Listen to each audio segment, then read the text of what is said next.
The XFL announced its merger with the USFL. That is now complete. And it's big news for St. Louis. The Battlehawks will remain part of the 8-team league.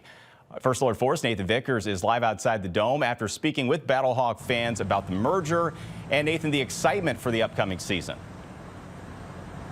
That's right. There is a lot of excitement, and there's a lot of excitement down around the Dome right now. There's that big Catholic convention that you mentioned. There's events, throughout January, and the businesses around here appreciate that kind of energy and those kinds of crowds down here. And that's part of why businesses too are excited about the Battlehawks coming back for another season, especially because the city set some league attendance records last year. So the bar crowds around here are looking forward to that kind of energy on game day again.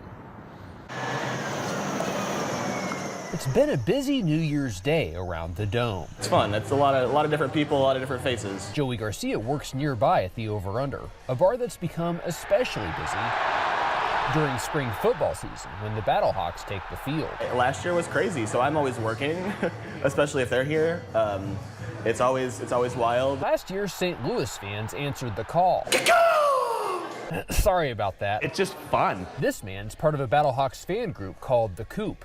Last season, St. Louis set league attendance records, around 35,000 people a game. They were doing 5, 6, 7 times the attendance of every other team in the XFL. And so it seemed like a no-brainer. He's glad to see the Battlehawks remaining a part of the newly merged league, continuing to draw people downtown. It helps people feel safe, it helps the businesses boom, and when Battlehawks are here, it's popping. They hope the call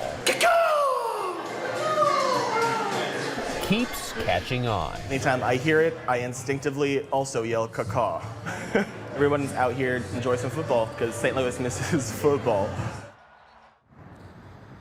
Well, last season, the Battlehawks were also the league's top team for television viewership.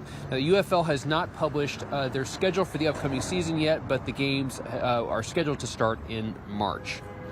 Reporting live in downtown St. Louis, Nathan Vickers, First Alert 4.